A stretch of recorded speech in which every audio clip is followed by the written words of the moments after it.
This is the BiggerPockets podcast show 700.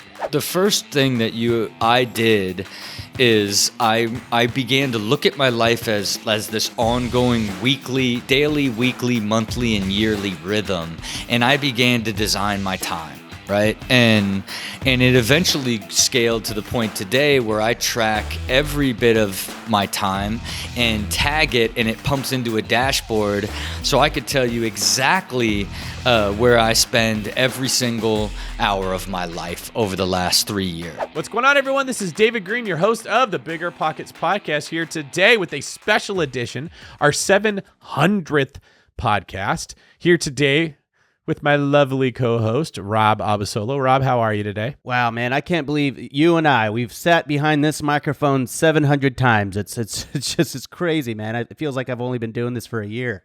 Yeah, but with you, a year flies by so fast. It's like it's only been 11 months. That's right. The cat's out of the bag. There's no shock who our guest is today. Unless you've been living under a rock, you've seen. We have Rob Dyrdek of MTV's Ridiculousness. Rob and Big, top skateboarder in the world, business entrepreneur, venture owner of Outstanding Foods, a whole bunch of other stuff that we would use the whole episode if we talked about all of Rob's accomplishments. And he's here today to talk with us about real estate, wealth building, and more importantly, tracking your quality of life. Today's show is nothing less than stellar, epic, really. You definitely want to listen all the way to the end because Rob's last little, I don't know what you want to call that, his grand finale is an absolute his magnum mic opus. Dropper. The magnum opus, that's exactly what it was, left us speechless. And I'm just humbled that Rob was here to share so much of what's going on in his personal life, how he actually, his philosophy for how he attacks life. He really pulls back the curtain and shares things that most people wouldn't do. It's very easy to let yourself just be seen as an incredibly successful person who never struggles with anything. And Rob is very, very humble and transparent.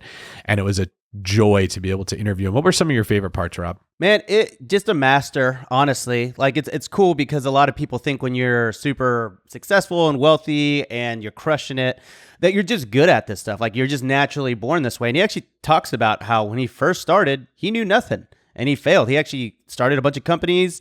They were making money, then not breaking even. Then he shut them down. And, through all that, he kind of became this master businessman, but it didn't always start out that way. And that's what I really like about this is that it's just honest. It's an honest look at a true genius. Yeah, he's one of those people that doesn't stumble through life just hoping he figures it out. Like if life has passed him anything, he's dissected it, analyzed it, understood it, and then tweaked it and replicated it to a huge level, which is why he's been able to have so much success with his business ventures, the Dyrdek machine, all of his production endeavors that he's put out there, as well as the system he's come up with that he shares today. Before we bring Rob in, we have a brief quick tip for you. I just want to ask you a question. What are you tracking? I talked a little bit in this episode about an epiphany I recently had with tracking and the work I'm putting together for BiggerPockets to help you be more successful by utilizing this incredibly powerful force. And Rob expands on that and really hammers it home. So as you listen to the show, you're going to get exposed to this concept of tracking. And you're also going to hear Rob Abasolo talk about why he doesn't do it, which I bet many of you, including me, can relate to. So make sure you ask yourself that question. What am I tracking and what matters to me as you're listening to today's show? All right, let's get to Rob. Rob Dyrdek, welcome to the BiggerPockets podcast. It's great to finally have you here. You've been on my wish list and you came in just in time for Christmas. So thank you for that. No, thank you for having me and making me feel honored and feel like a gift. Thank you for making me feel like a gift. Well, thank you for being the gift that you are for anybody who's had insomnia, wasn't able to sleep, maybe ate too much food and was struggling with some acid reflux. Ridiculous has been there for all of us. And I don't know how you've taken America's Funniest Home Videos, rebranded it, made it cool, and kept it fresh and exciting for as long as you have. So first off, just props for being able to take a show that's pretty simple and just keeping it cool all the time. But we're not here to talk about ridiculousness. You've done so much more than almost every human being on the planet has any idea you've accomplished. And that's what I really want to get into today is what's going on in that head of yours. What are you doing? What are some of the things you've learned? Because I know that's going to benefit all of us. So let's start with your journey, if you don't mind sharing us. What was your early days of your entrepreneurial journey like? How did you get into business, making money, and kind of taking charge of your own life? I like to say I was raised by entrepreneur wolves, right? Because the first move I made at 11 years old is I called the local skate shop that had a ramp in the back that you had to pay to skate. And they were having a contest. And I said, if I got 10 people to pay and skate, would you let me skate for free? Because I didn't have any money. And they were like, what? This is ridiculous. Just come down here. We'll let you skate. And so when I skated that ramp, I was able to skate that ramp so good at such an early age that they were telling me I had so much potential, and I didn't even know what the word meant. And they sponsored me based off of that very first time when I was 11 years old and went to the skate shop. Now, the person who owned that skate shop was a guy by the name of Jimmy George, who was a 19-year-old serial entrepreneur. And so not only did I watch him run that skate shop, but then he built a distribution company. Then I started watching him build clothing companies and other retail stuff. And then the other influential skaters in Dayton started to build companies. So for me, I just looked at building a company was part of my natural path, and that's what I would do also on top of being a professional skateboarder. So I quit high school, turned pro at 16, moved to California, and then started my first company when I was 17. So that's sort of like what sort of raised my mind, if you will, and sort of the entrepreneurial mindset in the early 90s when it really wasn't something that was more broad as it is today, Yeah, I believe that you talked your parents into letting you drop out of school so you could go become a professional skateboarder as well, right? Yeah, no, and to this day, she's still mad about it. She's still, look, I'm 48 years old, worth hundreds of millions of dollars, and she is still angry that I was able to talk her into convincing the counselors and my father to let me quit high school. You know what I mean? She's still mad about it, Can you tell us a little bit about how that conversation actually came to life? Like, did you sit them down at the dinner table? Had they seen the writing on the walls previous to that? Tell us about that day. Yeah, and look, we have two different memories or two different versions of it, me and my mother. And the truth is I've done a lot and a lot has faded, including the details of that exact process. But really I was building a case of like, hey, I was giving the value of long-term, I can always go to college, right? I will take night classes and get my diploma, have enough credits to graduate, right? Because I was only a few credits away. And then it really came down to convincing both the counselor, the principal, and my parents that this was going to be the better thing for my future. And at the end of the day, it was like pure salesmanship that convinced all of them that, well, we might as well let him give it a shot. And I left. That was my last year of school, and then I immediately went to Europe for the World Championships and got fourth place in the World Championships in Germany, and it kind of validated it for everybody. Oh, look, he's like, he was almost a world champion, So it was an unusual form of salesmanship at an early age. Now this is just part of the crazy life that you've lived up to this point. You went and became one of the best skateboarders in the entire world. And this was really at a time where, I was never a skateboarder, so don't let me say anything incorrectly here, but I don't remember there being a whole lot of opportunity to learn skating at a high level, right? Like there at one point, basketball was a new sport and there wasn't really anyone to learn from. Now you've got so much basketball, you could be in camps from the time you're 5 years old learning how to play the game. So you sort of almost had to go out there and figure out, how do I get better at skateboarding, without a ton of examples. At least there wasn't YouTube videos you're watching every day like you can right now. Did something happen in your mind that you think led to the entrepreneurial journey, as you had to learn how to do something as creative as skateboarding without a whole lot of direction that you could follow? Or do you think this was just something that was in you already? Well, you got to think about what it is as a sport, right? It's really about failing over and over and over and continuing to make adjustments until you finally get it. Then it turns from this constant failure and adjusting to actually find success. Then it's about mastery. Right. And it goes a step further. So if you can imagine that process, if I began to apply that to a lot of different areas of my life, on top of the fact that now you're in this space where you're thinking entrepreneurial. You're always thinking about different angles and different ways for things to, whether that be deals for when I was first developing and designing shoes, or even the first company that I created. Like, I always put a lens of creativity into the way that I looked at business and deal making, that I think for sure is from sort of the creative outlet and the expression side of what skateboarding gave to me at an early age, And you were very unique in the sense that you didn't just focus on your craft of skateboarding. You then said, now I want to get into business. And this is all at a super young age. So what were some of those initial early business ventures like for you? And then where did you go? How many businesses did you actually have at one time before you realized it had gotten out of hand? Oh, I mean, in that era, there was a lot of moving parts in that evolution, but it started at below zero. You're talking about a guy that didn't understand money in any way, shape, or form. He just left high school, was bad in math, had no even concept of anything other than if you work really hard and have big ideas and they become successful, then the money will come. That's really the energy I took into everything.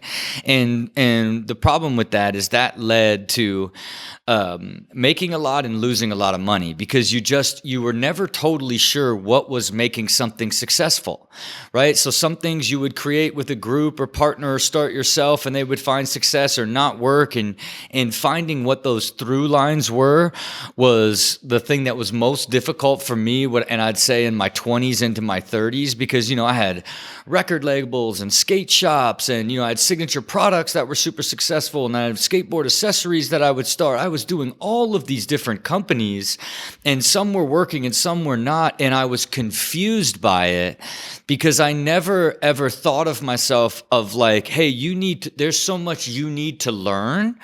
And instead, I just thought you could will your way to being super successful, that it really wasn't about this incredible process of learning, and what you want to do is guide your evolution to building a skill set of building and creating businesses so that long term you get better and better at it. I didn't discover that even as a concept till I got into my late 30s, Man, yeah, that's I totally get it, man. When you're in the trenches of a bunch of different companies, it's sort of like you see what works, you see what doesn't, and it's really hard to just prioritize because you're just trying to get through the mud. But was there ever a moment in the beginning of all of this where, like, an aha moment or a light bulb moment where you're like, this is working, like this company right here is working, where you really wanted to focus on a specific one? Well, it happened in more of a nuanced way, right? So when I was offered to have a signature shoes, a signature pro model, right? So your own signature shoe, Michael Jordan style. When I was 22 years old, from my clothing sponsor, George Clothing, was going to create this new company, DC Shoes. And so they offered me a signature shoe, and that signature shoe gave me the opportunity now to make a lot more money that I can invest in a lot of different things. But watching the journey of that shoe company be built from an idea stage to being sold for $100 million was probably like the bigger aha moment to me of like, wow, there's like actually a cycle here where these guys that were just my friends all just made $30 million. You know what I mean? Like I want to be in the business of building assets that are acquirable, is sort of what my mind began to see when I watched that entire process happen. I actually have always wondered this. So you got a shoe, like your first shoe, right? Did you ask for like 20 pairs of that shoe that you could like wear for the rest of your life? Like, do you still have that first model that ever came out? Look, there is nothing as incredible as having a signature shoe. It is like the most incredible. And look, I went on to have like 36, and I have one of every single pair in almost every single color saved to this day. You know what I mean? It never got old. It's something that I became quite obsessed with, like just the shoe design process. And even in my journey with DC, where I made millions of dollars in my 20s and being entrepreneurial, is I did a deal with DC that like, hey, if I design shoes and present them to the sales team and they get chosen, can I get a 2% royalty on that one instead of a 5% royalty that I got on my signature shoes? And so they said, sure, no problem. And at one point I had a third of the entire line and 30 different shoes that I was getting paid off of, right? That's one of the first places that I made a ton of money. But yeah, when you get into the world of creating something on paper that ends up on someone's foot that you see walking around, it's really special, and you want to make sure you have some keepsakes of your signature shoes, you know. Now, I understand, Rob, you didn't just have a business. You had several businesses. In fact, it seems like once you realized, oh, I know how to make money through business, it sort of became like a whole bunch of new skater tricks that you would throw into your arsenal, and you're just like starting businesses all over the place. I don't know if that's an accurate reflection of what it was like, but tell me, like, did you catch a bug and just started like, I'm going to do this and I'm going to do that? Was there a greed component? Was there a fear of missing out component? Was it just so much fun that you just wanted to keep doing it? What was motivating you? And then how many businesses did you have at one time? Well, look, I like to say, that I was fueled by the joy of creation, right? Like, I'm a creator and I loved creating all these different things. And what I was blind to is creating business requires seeing business multidimensionally. And it's beyond the product and the brand, and it's the operations and the financial side and the leadership side and market timing. There's all these different aspects that I didn't fully understand. So, and I didn't think I needed to know. I just thought I would keep making cool stuff. And that trailed into a lot of different areas, right? This is, as I continued to create, then I created Rob and Big and now had this platform. And then I started Rogue Status, a clothing company, and had all these multiple signature products. The bigger I created my television platform and saw the impact of that, I began to do partnership deals with all these different brands and Monsters and Red Bulls and Chevys. And then I said, well, look at this. Like, I should just create a show that's just about promoting brands that I create and doing brand partnerships. And then I wrote the Concept Fantasy Factory, owned my integration rights. So now not only am I building 2 or 3 companies a season and promoting them through the platform, I'm doing multiple brand partnerships with, the Chevys and the Monsters and Microsoft and all these different companies, and I'm getting paid as talent on the platform. So I really began to see what the potential was of being a multi-platform brand as yourself. And then I launched Street League and Wild Grinders on Nickelodeon. I had just done so many different things that it was almost like I was pulling myself tight, right? Where I was doing so many different things in so many different directions, but I was basically breaking even with the cost structure of how the entire integrated universe worked together. So I'd be making a ton of money on this thing and losing a ton on this thing. And it really just ended up where, I got 12, 15 different companies and 2 different shows and a professional skateboarding league and a cartoon on Nickelodeon and all these brand deals, but I'm basically breaking even. And I think that was really more of the epiphany of like, you've got to put structure to why you're doing all of this. What is the unified theme in all this? And then what are you learning and growing into on a long-term basis is what, I grew into eventually having as sort of my aha moment in my mid-30s, One of the issues real estate investors have that I've noticed is we tend to focus on metrics like the return on investment, which we usually only look at the cash on cash return when we talk about ROI. And because we're only looking at that number, we forget about all the rest of the investment we're putting into the opportunity. So for instance, you can say I bought this property and it makes me an 18% return, and all the other investors get jealous because they're only getting a 6% on theirs. But what isn't talked about is this is a short-term rental that you're managing yourself, and it's basically become a full-time job. And there's an energy component where you're dealing with frustrated people, and now you're in a bad mood and you're taking it out on your relationship or your kids, or you're not focused on what you're doing because you're thinking about what could go wrong. And yeah, your return is higher, but there's time, there's energy, there's emotion, there's other resources that are going into that deal that, because we don't measure, you don't factor into the actual thing. And it makes it look like you're doing much better than you are. I would imagine in a scenario you just described where there's this much creativity flowing out of you, time, energy, you've created an empire and you're breaking even.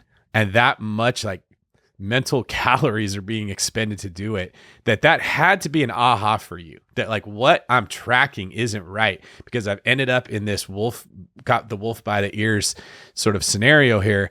That had to have an impact on just the way that you structured your life or you valued things. Am I way off with that? Or was there like a moment that you realize, I've been going about this all wrong? Yeah, and look, I think it's a great analogy, because I think it is I preach, like, try to build a real estate portfolio where your cash pays for your living expenses, right? It's this beautiful model to like live a very peaceful life and be able to hold your property through cycles and never be over leveraged, and these sort of fundamentals of real estate investment. Yet that is the optimism, tip of the spear, happy version of saying it, because it's like, oh, of course, like I would love to like have passive income and live my whole life just chilling.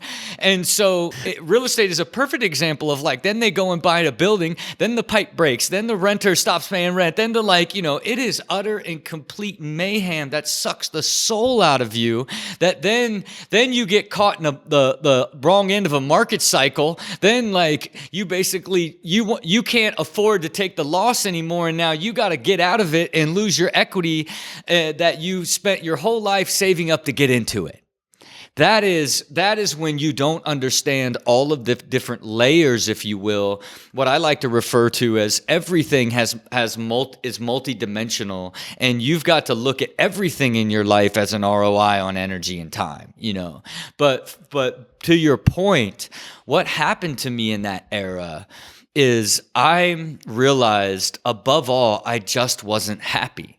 And it's like, I didn't know what I was doing all of this for. I had accomplished so much, but what was the end game? And what did I even want money for in the first place? And I ended up finding a book called Start at the End. It was a business book that essentially said, if you want to create a company, you should decide what you want out of that company from the very beginning.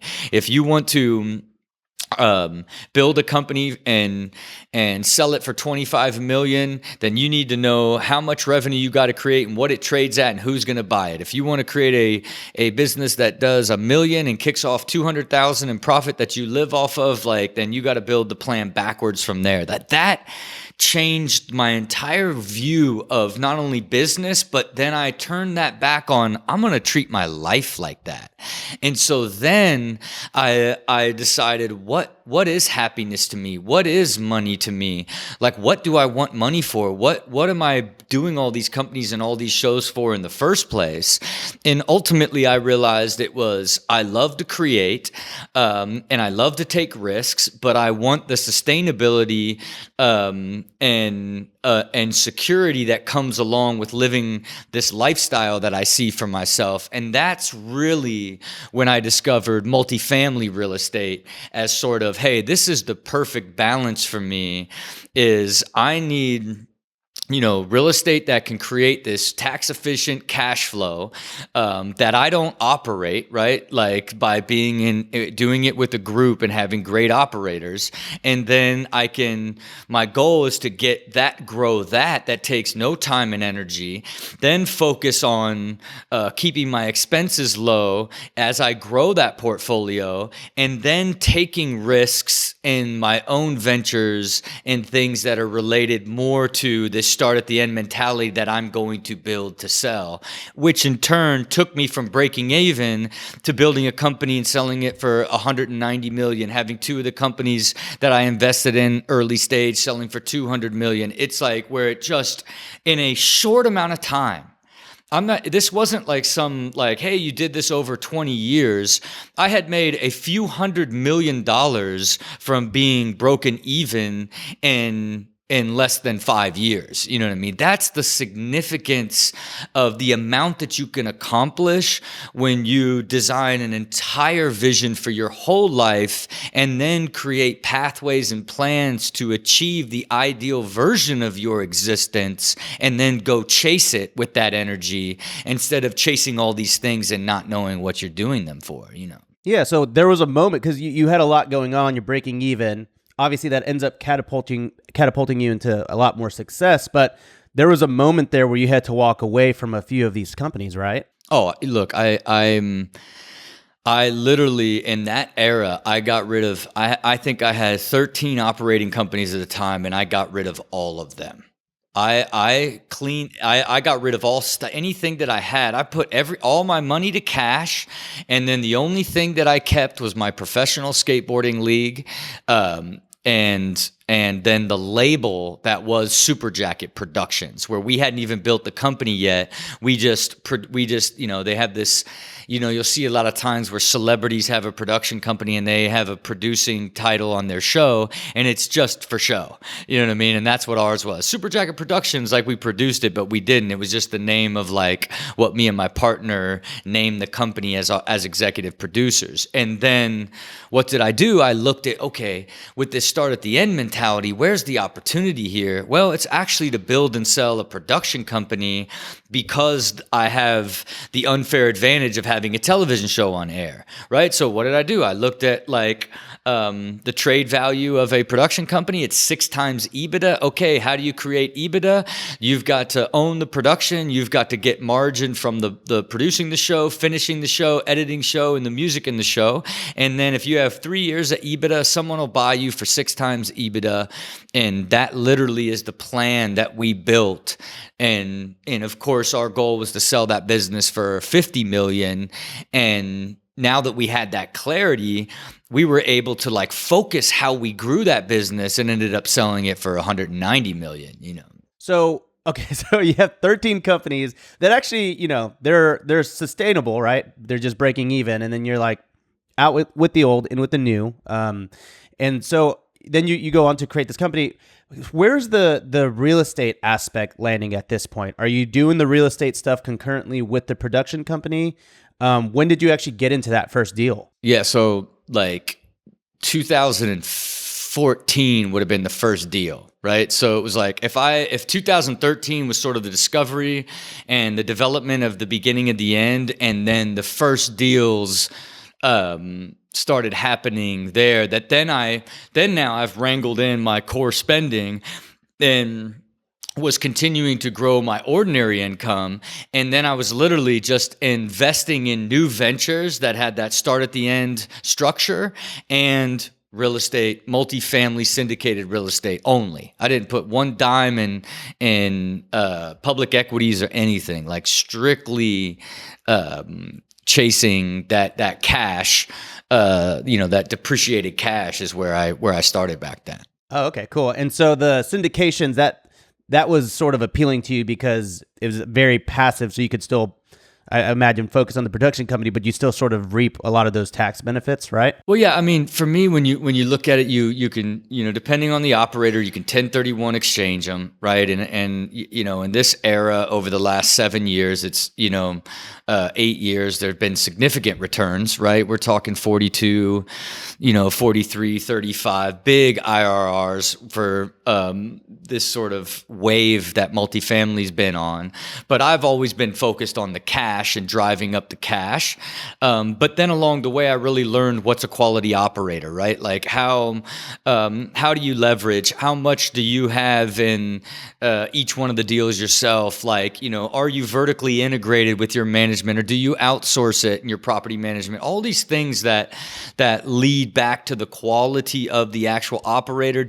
Have you ever lost a product through the cycle? Have you owned through the cycle of 2008, right? All these things that I began to see. But the appeal of that is, I don't mind giving up, management fees and 20% of the carry, because I don't have to, there's zero effort and energy. That was what was really the most appealing to me, because I had rental properties when I was younger, and it just sucked the soul out of me. Like, I remember, like, I'm getting a call that the basement had flooded. We were trying to figure out the basement flooding, and then there's like floating to the surface is like 8 dead rats. It's like, what? Now we're in the rat game? Like, it's that type of energy had always kind of turned me off of real estate. And it was only after I had met somebody, as I was laying out, this is the vision that I have for my life. Where do you see me investing in order to support this vision? and this individual suggested specifically you need to do multifamily and you need to do it in syndication and you need these type of operators. He guided me there in a pretty significant manner that proved to be, the anchor of my core philosophy to this day. Sure. So you've got some pretty specific viewpoints here on your operators. Are there any non-starters for you, for someone running a syndication? Is there something that operators kind of offered to their different LPs that you're like, I don't want to be a part of this, or this isn't the deal for me? Look, for me, I don't. If you don't own the management and you're not vertically integrated with management, that's where the arbitrage is and the quality of keeping those buildings healthy in my mind. I would never do a deal with somebody that over loan to value beyond 65. You know what I mean? Like somebody that would, get their initial loan and then try to pull cash out by refinance and now being over leveraged. I would never do anything like that. I would never do a deal with somebody above a 20% carry. A lot of these guys that syndicate now have much higher fees than some of the more experienced operators, So, for me, that's sort of how I look at it. But I've really found, like, when you are regionalized and then you are vertically integrated from a management perspective, that's when you can optimize for excellence and you really understand, how to keep that building occupied and maximize the rent growth and any value add that can be done on an ongoing basis to drive that rent growth, I think is what's been more clear to me than anything. Like, what I would never do is somebody that has a deal. I have so many people that approach me that are just early in the game because riding this new wave that's been hot for the last decade, and will be like, I got this building, like we're going to build it and sell it and it's going to do a 27% IRR. Because, in this game, everybody's like selling you the IRR all day long, because they're like, it's never going to go down. They're not even thinking about what would happen if you get clipped in the cycle. And it's really cool. What was beautiful about the pandemic as it relates to, this sort of world is it stress test all the operators that I have buildings with, right? Because in that first couple months when the national average was 30% delinquencies and all the buildings that I were in were at like 5%, that gave you a real clear indication of the quality of those operators versus, and the quality of the product, if you will, versus some of the other people that were holding on for dear life in that first 4 or 5 months of the pandemic there, before obviously the stimulus kicked in and everything sort of gave us a double bubble, really a triple bubble, gave us a triple bubble, kind of where we're sitting at right now. I was going to ask you about what you're tracking, and we'll get to that, but I'm fascinated by what you just mentioned. It's so odd to me that the economy is this huge, incredibly important thing. The way that the Fed handles money, and it just never gets talked about, right? It's like we're ignoring the huge macroeconomic forces and we're just zoomed in on these little tiny details of a deal.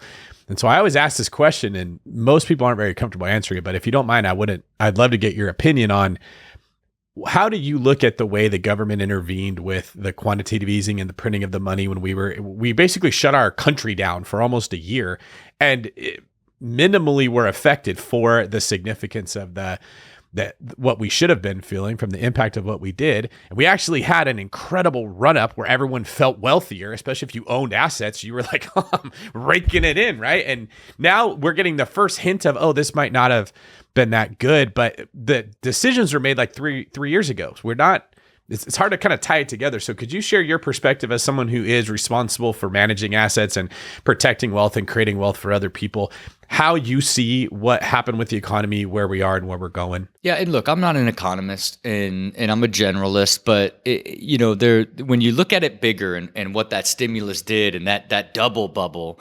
it was, it needed to be done, in my opinion.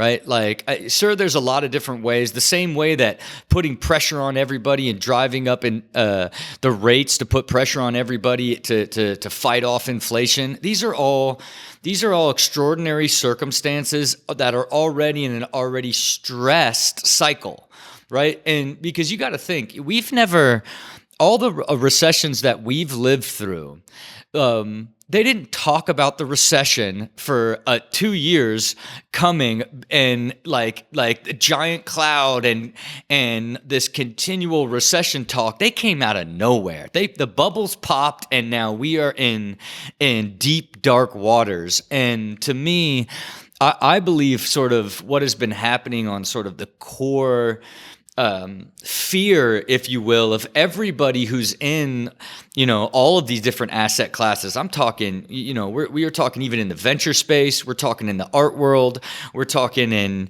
luxury goods. Every single asset class inflated to such an unrealistic level that then everybody's talking the economy tight. Nobody's like talking about their revenue being down. They're talking about preemptively striking by laying people off now and preparing for just in case revenue is reduced, right? It's this super unusual way, which to me is actually like taking pressure off of the bubble that we're in and the overall sort of inflated asset class on all aspects. We're naturally sort of easing everything. And it's going to take something extraordinary, like a Chinese like invasion of Taiwan, or like Russia with a nuclear weapon, or like it's something that like shocks the world that then hammers it down into recession. In my opinion, not as an economist, but through the lens of a broader way of seeing how the previous cycles that I have lived through have gone through. And again, I don't build my life through the lens of worrying about whether or not a recession is coming or a cycle's coming. What am I doing? Some of the buildings I'm in now, I did it like 50% leverage. You know what I mean? And that these are 10, 12-year holds that are going to be through the cycle no matter when it is. And then I keep a substantial amount of cash at all times. I don't own any public equities. I have all of my buildings, my personal real estate. I still have a lot of capital draining personal real estate to be fancy. And then my core venture business, and then I keep a ton of cash always, and I have that in, whether it's, California tax-free munis or other cash efficient ways that kick off cash. But I built my own personal financial system that's built around weathering any cycle, because I believe in the United States resiliency in the long term and the economy long term. Even though if you read, Ray Dalio's latest book, The Principles for the Changing New World Order, you'll be sad and freaked out. But it's still the idea that, you can control your money, your universe with a lot more probability based off of what you choose to invest and how you choose to deploy that capital. That may not be smartest to your traditional money manager or the way that someone would suggest to you, but you've got to create it in a way that makes you most comfortable. And to me, that is keeping a ton of cash at all times. Yeah, there's a dance that you're describing where you have to have a lot of cash at all times. And at the same time, you have to recognize inflation's going to keep coming. America's resilient. We'll probably do what we did last time again. We'll probably print more money. It'll create assets going up. So you also have to invest. And I've frequently said this is the challenge of today's market is it's not as simple as do nothing or go all in. You almost have to, like, in a weird way, be able to do both. And so what I've said is you have to continue earning money. You can't just stop. This is not the world where I worked for 10 years. I worked for 20 years. I sold my company. I'm just going to ride off into the sunset and do nothing all the time because things change so fast. So I agree with you. I think Ray Dalio's video about the changing world order is scary, but there is like other countries are still putting their money into American real estate. They're putting into American businesses. Like it's coming here, right? We still are the cleanest shirt in the dirty laundry, so to speak. Hey, but even to that point, think about, we're the only culture in the world where it's like being ambitious and driven and entrepreneurial is part of our DNA. Bad. It's part of our DNA. Like the rest of the world is like they take siestas and like, whatever. Like we're like, we can build it bigger, better. Like, we are that, and it's still, our economy is still still by far the biggest economy in the world, right? And again, I'm not an economist. I'm an economist of, the Rob Dyrdek family office and the Rob Dyrdek like personal energy. I still look at the way that I invest capital as like, if I was what's it going to provide me from a mental capacity and mental health perspective? And owning public equities doesn't matter if I miss out on the growth of a market. It doesn't matter to me because I like the stability and comfort of the cash that comes along with the equity growth, depending on the cycle and the real estate side, right? And for me, I was investing in buildings that were, getting 7, 8, 9% cash, and they're all, I haven't even seen any for a long time now since we're in this deep crunch. But even the last few that I did, we're talking they're 4.5%, 4%, much smaller, but I'm still deploying, millions of dollars into it, as long as it's not over leveraged and it's still, can still create a, call it 11, 12% IRR over a 10, 12 year period, right? Because at the end of the day, I know that's my strategy. And then the other buildings that I've had since, 2014, 15, some of those are doing like 12% cash right now, So I look at it as each year, and every building that I buy or invest in is like a wine. And it's almost like you see all these vintages of the different eras, and those vintages are tied to like rates and cap rates and like leverage. It's so fascinating when you look at them from that lens.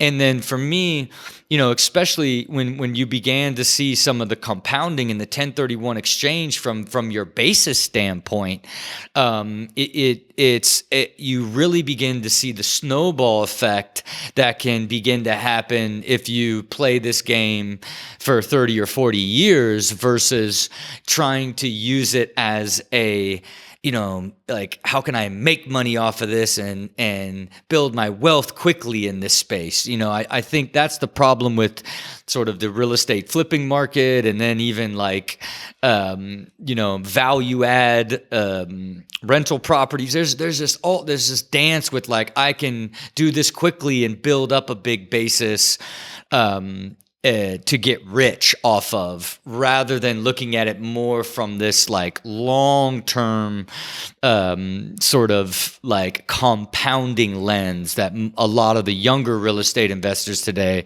wouldn't look at it from that lens. Yeah, couldn't agree more. I mean, definitely like it's never an ideal time to just print cash out the wazoo, right? But to your point, Rob, like that. We didn't want the world to collapse during the pandemic, right? And absolutely, we've had so much time to prepare. We've been talking about the recession and the crash and the great crash of 2022 literally for like a year and a half now.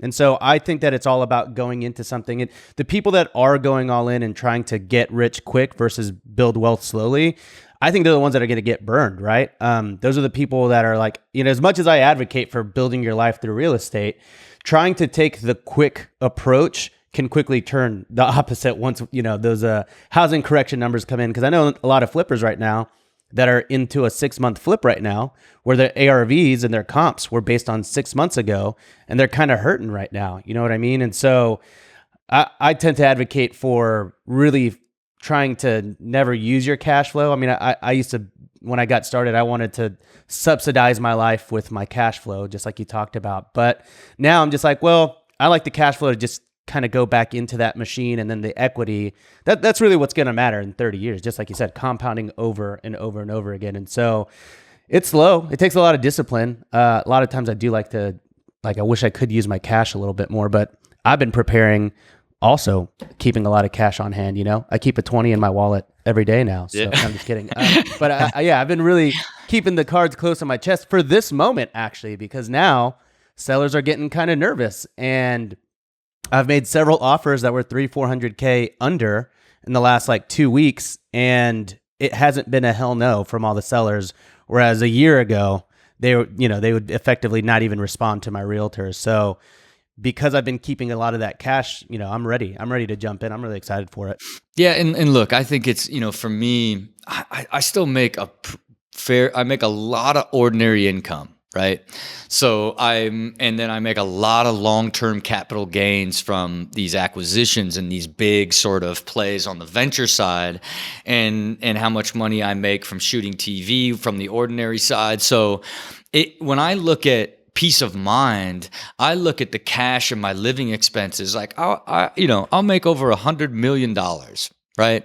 But I'll still keep my personal lifestyle expenses in the 2 million range. Right. So then I will pay my blended tax rate. That's long-term capital gains, fully depreciated, and ordinary income, and then deploy that capital into buildings and into cash reserves, just keep cash, and or my venture projects. Right. Because I'll invest, call it between $1 million and $10 million in each of my venture deals, right? So it's this sort of peace of mind for me in the system that I've created that is always about being able to capitalize on the opportunity, but have a system and a principled way of operating that is recession-proof and cycle-proof and pandemic-proof, is really what I try to implore in people, and as they trying to find essentially financial harmony. You know what I mean? You're really trying to find what is the balance of where money does not disrupt you or stress you out, but actually fuels your balance and the harmony in your life. And that takes you to design a way that you understand and manage it fundamentally in a way that you if you do get scared and save extra cash, knowing there's going to be opportunity because you're an expert in the market, it's those are the type of things you got to look at. And for me, even, I remodeled and sold a house in my neighborhood. I own a ton of houses in this neighborhood and land, and I'm building a house, and I bought this house for 6.9 and sold it for 9.6, right? In 2 years. And I got multiple offers and sold that thing in one day and broke a price per square foot in this neighborhood, right? 1,429 square foot, right, for this particular neighborhood. And it felt like it was 4 years ago. You know what I mean? It was this was last month. You know what I mean? It was the market had already turned, the rates are through the sky, and I'm all right, let me just throw this thing on the market. Multiple offers above asking, and when I'm what year is this? You know what I mean? And in the sense of knowing that it was, it's knowing that the winds has changed, the market had shifted, but back to this idea that the right product in the right area is always going to trade at a premium and at a pace that is different. It's that fringe product that people get killed on because it's cheap in and cheap out and gets murdered in a cycle. And that's the thing in real estate that people just don't, they know the word location, but they don't understand really how important that means in the sense of the quality of the real estate product that you're even looking at. I'm so glad to hear what you're saying. It just goes to show, if you understand overall wealth management, success in life, that these principles that we talk about in real estate show up even if you're not a real estate expert. You mentioned taking the long-term view. Could not agree with that more. Like the vintage of a wine. The best deals that I have are the ones I bought the longest ago. It just works that way. The best returns come on the oldest stuff you have, and that takes delayed gratification and the avoidance of relying on real estate to create your income, right? It's how you sort of create icing on the cake, but you still got to work hard. You still have to create, you still have to do hard things for the money that you want right now. And then the other thing you just mentioned, which is avoid the siren song of that $50,000 house in, a D-class neighborhood, but on a spreadsheet, it looks like the ROI would be so great. And it's like that flea market thing that you're like, yeah, I know I'm not supposed to buy from a flea market, but that one might be the one thing. That CD might not be scratched or whatever the case would be, right? And then you always end up regretting it. So I think I love your point, because when you're in the right location, the people buying your house did not care what interest rates were. Straight up. It just doesn't matter to them, right? Their money is a different thing to them than it is to other people. You have something to say about that? Yeah, and look, it's a gated community in Beverly Hills that has 100 homes. You know what I mean? So to get into one that's been done really nice and is nearly impossible, right? So you got to fight for it when it pops up. But another thing that I think real estate investors have to be thoughtful of is the way that real estate values spread, right? Like it goes from like the high value areas. The great neighborhoods are where that initial acceleration of value starts, and then it slowly makes its way out to the smaller cities and around the bigger cities, and where then it's like, oh, there's where the value is. But make no mistake, it seems cheaper because the market's cheaper, but it's going to take a bigger hit and have a lot longer road to making it back when you start investing in B class, C class regions that at the top of a cycle that feel cheaper. You know what I mean? I think you can see that happening, like all the time. And then it's like, it's the first place that takes the biggest hit. That's exactly right. Yeah. So I'm glad to hear you saying that, because especially for the newbie, man, they're just always tempted by that. No, it's safer. It only costs $35,000. And I'm like, I bet if you look at the title history of that freaking thing, it's changed hands every 18 months because nobody wants it after they buy it. That's it, man. And that world, that's the world that I think this bigger sort of wave of like real estate. This is how all great fortunes have been made in real estate. They haven't been made flipping $80,000 houses. You know what I mean? Like it's been compounded and build wealth over time is how they did it. You know what I mean? And I think it's I've seen so many people go through it. Even when you think about like the 2008 cycle, right? Like what was happening in 2008? It was, like the kid making $40,000 a year at least out in California, the kid making $40,000 a year, got an all interest loan and, had to put down like 5% and, for a house for $300,000, he sold it for $450 and then bought a $600,000 house. Like I watched like people that had no business owning, $800,000, $900,000 houses out here being like, flipping their way into the house and then losing all of it. You know what I mean? Thinking like, oh, I'm going to keep doing this over and over. I watched a friend become worth millions. And this particular person was a personal trainer. And I watched, them like begin to get in and over leverage all the assets to keep buying more, be worth millions, and then lost all of them to zero, because of not understanding how dangerous that leverage could be. And in that era, everybody was, a mortgage broker, right? Everybody was selling mortgages, and everybody had a big house with a ton of equity in it before that thing imploded. The same way now, the big wave for this cycle has been everybody's a real estate agent. You know what I mean? Like, that's sort of the other sort of arbitrage of the money that's been being exchanged in sort of the flipping world, if you will, Yeah, we saw similar patterns happen in the NFT space and the cryptocurrency space. Bitcoin caught on, and then there was a whole bunch of other I'm not a crypto expert, but there was a bunch of people that made a coin. Like, let's just make up a coin and let's just say it's worth this. And like FTX is in the news right now. That was a huge scandal. And when you look at how that thing fell down, it's almost laughable. Like this guy made his own coin and then leveraged against the coin that he created, that he gave his own value to go borrow money to buy it. Like, how on earth did that get this far? And like his company paid to have the naming rights to, I think, the Miami Heat or like some stadium. Like, wild professional things that was just based on a complete sham. And I love the point you're saying. Like, these fundamentals of building wealth don't change. You don't get around it. You can't cheat your way through this. Now, Another thing that you're very, very big on that I think is incredibly valuable to share, just like what we talked about, is rather than just making sure you invest your money into scarce resources that are not easily replicable, like a coin you could just create on your own, is the understanding that your other scarce resources are your time and your energy. You cannot just create more energy or more time. You have what you have, and they have a huge impact on the quality of life you're living. You mentioned that several times. How do I optimize my quality of life? Can you tell us what your system is like for making sure that you get the most out of the other resources you have other than just money? I mean, look, I kind of look at my entire life as one big integrated system, right? And that system is basically exchanging time and energy for everything.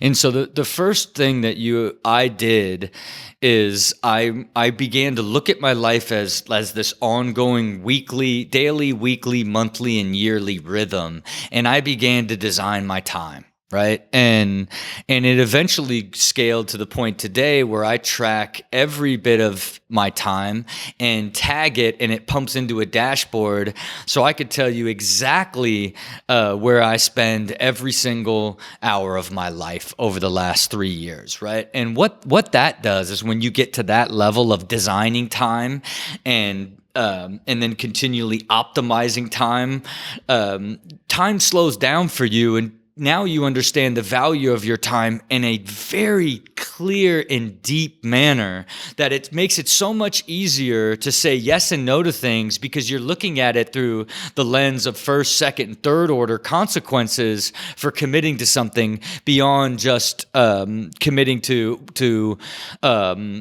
just going, I'm going to go to this movie tonight versus I'm going to start this new company. Okay, what is the time long term that this is going to take from me?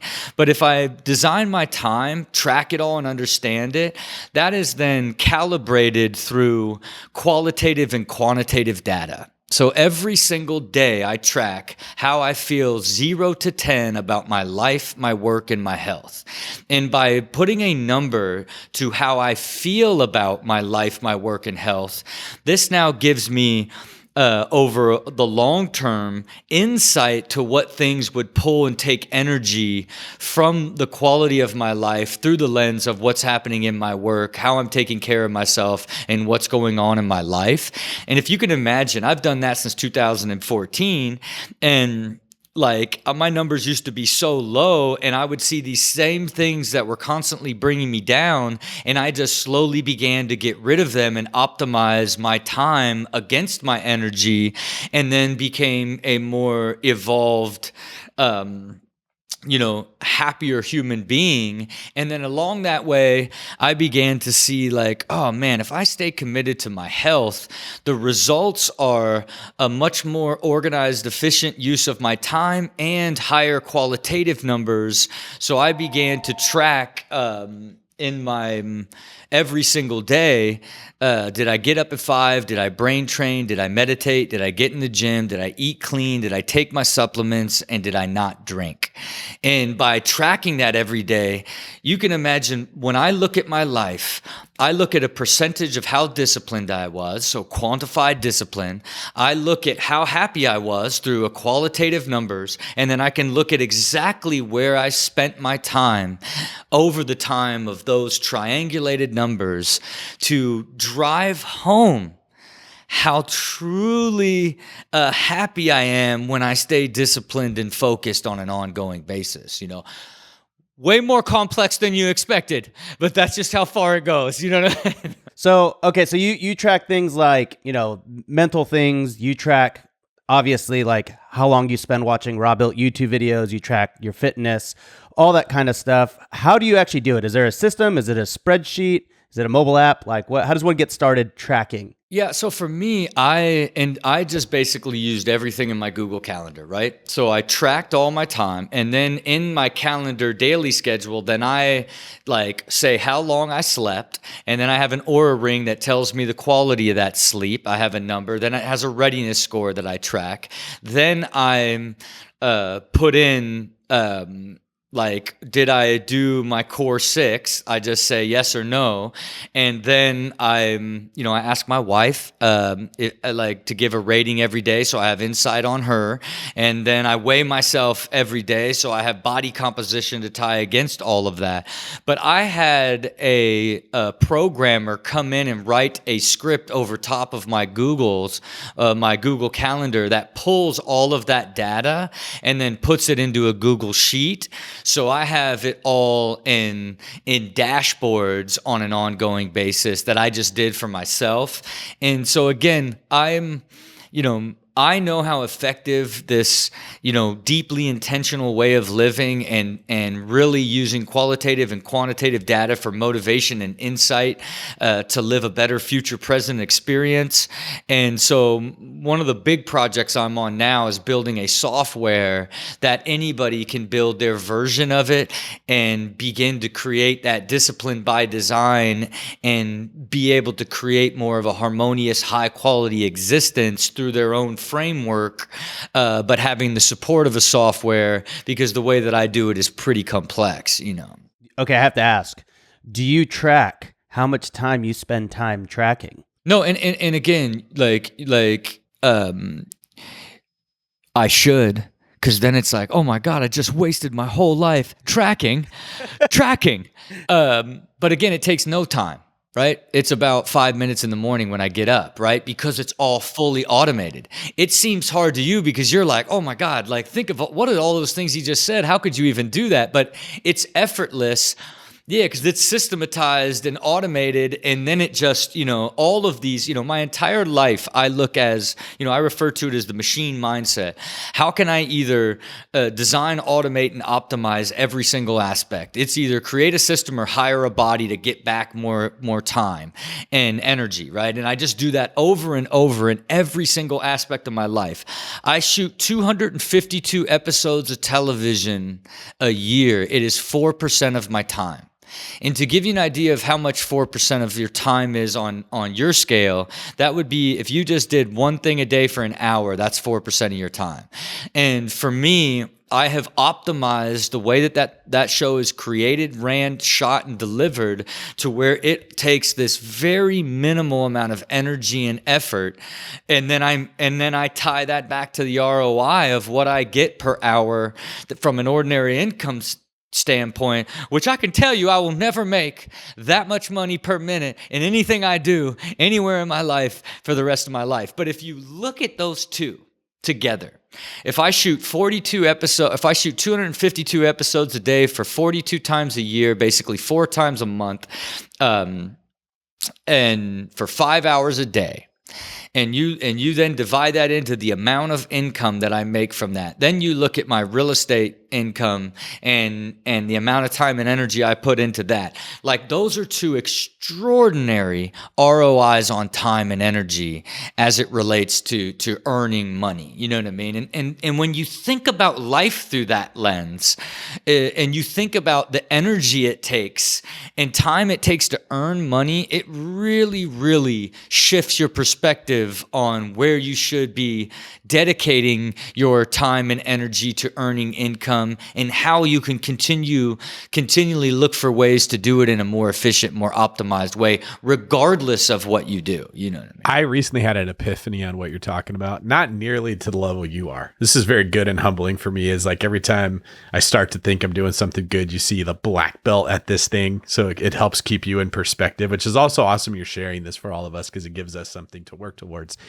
But it was just on the importance of tracking. So I'm writing a book for BiggerPockets right now that's just about how a basic blue collar way anybody can build wealth if they want to, how you can develop the discipline to save money and delay gratification, how you come up with a plan for paying off debt, putting money aside, then how you get good at making money. There's actually a skill and a pattern that you can pick up, like what you were describing. You came up with a plan to build this production company. That wasn't an accident that you came up with working backwards.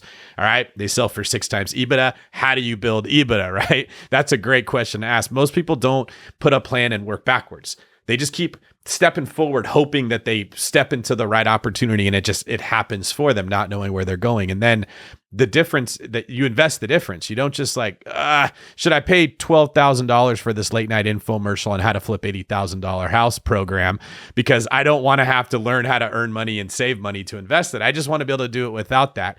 And one of the epiphanies I had was how important tracking is, especially if you're not disciplined naturally in that area. So for me, I make enough money that I don't really have to track where I spend that money. And I never really thought enough about how important tracking was because it wasn't a struggle for mine. I don't like spending money. Like you said, you make 100 million, you live off 2 million. If you stop tracking your money, you wouldn't go broke. The habits you have would sustain you. But other people are just not naturally good at money, or no one's taught them how money works. This is a huge struggle. They don't know where their money's going. And I recently realized that like I have struggles in other areas where I do need to track like what I'm eating. There are certain people that just don't struggle with food. All they ever want to eat is kale and celery, and they don't need to track how much kale they ate that day because that's all they eat. But if you're someone who's struggling in that area, tracking is incredibly important. In fact, I'll never be in good shape or fit if I'm not tracking what I'm eating when I'm working out. Like that's the thing I have to do. And Rob, something clicked where I was like, oh, like if I could get people who are bad with money to track their money, they would see the results that I get when I'm tracking what I'm eating, or I'm tracking like whatever your struggle is. You don't spend enough time in your relationship. You got to put more time into it. And what you're describing is you're tracking everything. You're like, if it's important to me, I freaking track it. I don't leave it up to fate. I don't want to wake up having a bad week and I lost 7 days of my life and I don't know why. And I can't fix it because I don't know what went wrong. You're actually tracking the things that would lead to a better life. And I don't know, this book I'm hoping will help a lot of people because it's just focusing on where's your money going? Do you know what you're spending money on? Do you look at your credit card statement and know how much of it went to rent? How much of it went to food? How much of it went to dumb that you didn't need and didn't even make you happy anyways? You traded 8 hours of your life to get the money that you spent on that pair of shoes that you don't even think about anymore, whereas that could have been going towards paying off debt or something else. Is there anything you can share with the audience just on how important tracking has been in the quality of life that you feel you're leading? Let me say a couple things to this. Like you see it in the power of tracking in this thing that you need to see it. You need to be motivated by you checking off the box and looking at it. It motivates you. It keeps you honest. It drives you for something that's more difficult to stay consistent and disciplined at, right? And then your goal through that process is to go from trying to be disciplined to it being a habit to it being intuitive, right? That is the process we're trying to drive all aspects of our existence. But you cannot change one part of your life without changing all of it. You are a fully integrated, multidimensional being, and having measurement and tracking in all aspects of your existence is the only way that you can grow into the ideal version of yourself that only you can define, and then build the measurement to get there. That's the holistic side. Now, from the financial side, right? It was my Achilles heel. Why I was so lost and breaking even is I never even looked at the money. Money was too hard for me. I just gave all my money to like people to invest it for me, had no idea if there was a rate of return. I knew nothing. I had no plan. I was the person you're writing the book for.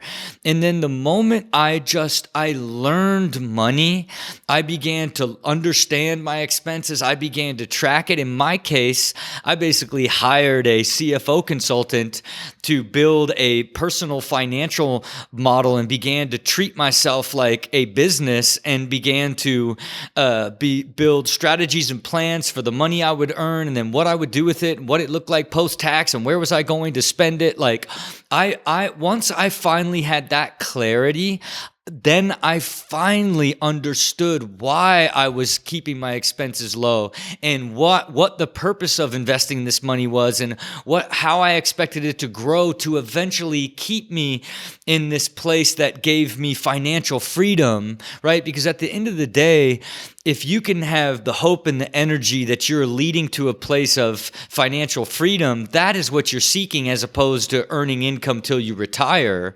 And you need to design that, track that, and measure that because the universe will conspire when you begin to have that organized thought and begin to put that type of energy and organization into how you're measuring where you want to get to. man, the universe conspires to bring more opportunity and more income and different things and different investments that come along that help accelerate you towards that end goal that is ultimately financial freedom. And if you can track and know that, like, okay, it's 20 years from now, and then you have 2 good years, and now that 20 years just went down to 12 years, guess what's going to happen? You're going to be even more motivated to spend less and invest more and get there even faster. And then, like, oh my goodness, I'm 5 years away, right? Like, and then when you get to 5 years, you have reached financial freedom, which gives you financial harmony, personal security, self-worth, belief in the ability to create your own reality, and you're just getting started.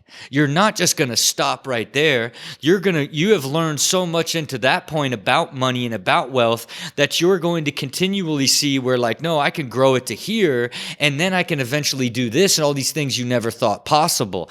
That's what happens when you build a framework of growth, letting measurement be your guide, especially on the financial side, and then you grow into it over time, Wow. I feel like Papa Doc at the end of 8 Mile right now. You just saved the best, the best rap for the end. That was really, really good. I'm actually going to spend some time thinking about that. Thank you, Rob. I know you track every single minute of every single day, so we're going to be respectful of your time. We're hoping we can have you back sometime. Thank you for being here. Thank you for sharing so much of what's actually happening in your personal life. This isn't the stuff people get to hear if they just watch you on MTV or anywhere else that you're on TV. So we appreciate the transparency and what you're sharing here. Robbie Abasolo, do you have any last words before we let Mr. Dyrdek go? I don't, man. I'm inspired. I'm horribly bad at tracking because I'm scared of the results, but because of this episode, I'm going to do it. Because every time I track something, I realize how bad I am at, like, the efficiency side. Hey, but that's where it is. You also get to begin to see where the growth is. Then you get motivated by getting more and more consistent and seeing your numbers grow. That's where the motivation is born and grown, rather than being afraid where you just let life happen. Live it with intentional, track it, measure it, and grow into it. And you will be extraordinarily disciplined. Rob Dyrdek for president, everybody. Thank you, guys. Call it here. Appreciate it. All right. Thank you, Rob. Last question. Where can people find out more about you if somehow they've been living under a rock? It's just robdyrdekeverything.com, Twitter, Instagram. It's just Rob Dyrdek living life in a harmonious, high quality way. Oh, wait. Also, you have a podcast, Rob, right? What's the name of your podcast for everyone at home? Yeah, my podcast is Build with Rob, and essentially it is basically everything that we've talked about today. I even recently did a podcast on financial harmony and what it means, but it's really about living with that machine mindset and learning how to systematically fuse art, science, and magic to manufacture an amazing existence. Little short 25-minute episodes of just sort of my philosophy on an ongoing basis. Well, that's amazing. Well, just don't ever come for Rob Built. That name is taken. I see it. All right. Thank you, Rob. Appreciate you guys, man. And that was our show with Rob Dyrdek. Rob Abasolo, the other Rob. What are you thinking? Mine melted several times. I feel like I was watching the podcast out of my body. That's always when we have a really good guest on the podcast. I always feel like I'm not really here. I'm like floating above my body, watching myself just like transform, into like the next level of Rob. So I'm excited. I'm excited to transform into Rob Dyrdek. What does your quaff look like from an angle looking straight down at it? Honestly, lots of volume, but that's just mostly because of my conditioning routine. Yeah, we need to see a YouTube video on that in the future, by the way. That's what everybody asks. The one question. By the way, do you make videos where you start off by saying, everybody asked me, and then answering the question that no one actually asked, but you wanted to make the video at? Have you ever done that before? All the time. Are you kidding me? It's the greatest hook ever. Look, I'd say the most common question that I'm asked is blank, and then it's like, it's probably true. I don't track it. If I tracked it, it could be true. I think for some reason, I don't mind. The most commonly question I'm asked is, but everyone always asks me, always gets under my skin. Because it's always like, everyone asks me, how do you get amazing abs like this? Everyone always says, how are you so incredibly better than every other human being? And the truth is, and then they sell you on whatever their course is. Yeah. Okay. Well, now I know. Now I know. But not you to know who ask you did that. not do that was Rob Dyrdek. He didn't have to tell us anything about himself because his actions speak for themselves. The level of success the guy has, the lessons he's learned. I think a lot of people probably for their first time were being exposed to. He's not just the funny guy in Rob and Big, right? He's incredibly smart, brilliant level business acumen. And what's cool is someone who's so good at the thing then doesn't value it. Like you never hear Rob talked about how much money he makes as a way of saying, this is where I get my value from. He's almost saying, yeah, I have to have financial harmony. Now that I have all this money, it cannot actually affect me negatively. He's tracking, how do I feel about the money that I'm making? And he's putting more of his emphasis on, did he work out? Did he train his brain? Did he eat his supplements? Did he get enough sleep? Did he drink any alcohol that day? Stuff that has nothing to do with making money, which would be very tempting because he's so good at making money to always focus on it. Was there anything that you took away from this that you're going to implement in your own life moving forward? You know what? There's a couple times in the last year where I looked at my bank account and it was the same. And I was like, wait, I thought I made money this month. And, they were break-even months for me. And I don't want to get into it, but basically it was just like I was investing a lot. I was deploying funds. I was like just really trying to grow my businesses and just carelessly doing that. I didn't realize that it was like breaking even. And so that actually kind of lit a fire under my butt to track. And I've been more carefully tracking. And then now I've recently fired a bookkeeper. I just hired Matt Bontrager. We just had him on the pod a couple weeks ago. I just hired him. He's going to be officially doing, not him specifically, but his company's going to be doing my books. And I'm actually more wanting to get super in the weeds of financial tracking with real estate, like a lot more than I have been, because it gets a lot harder in the future if you don't start a lot sooner. So yeah, it's inspiring to see that, there is merit to actually tracking everything else in life too. So yeah, I'm into it. Awesome, man. Well, you did a great job today. Rob gave a fantastic interview. This was just a great time. So hopefully we can have him back and hopefully we can get more great guests like that. If you enjoyed today's show, please do us a favor. Leave us a rating and review. If you can log into wherever you listen to podcasts, whether it's Spotify, Apple Podcast, Stitcher, whatever it is, and leave us a 5-star review. That's all that we would ask for. We bring you the content for free, and it really, really helps us get guests like Rob, because he's not going to come on here if we're not ranked at the top of our genre, and that's what we got to do to stay there. So thank you, listeners, for always being here and spending your time getting your education from us. Rob, if you're listening to this, thank you for being on the show. And Rob Abasolo, thank you for being such a vibrant thing. Thank you. All right. This is David Green for Rob, the other Rob Abasolo. Signing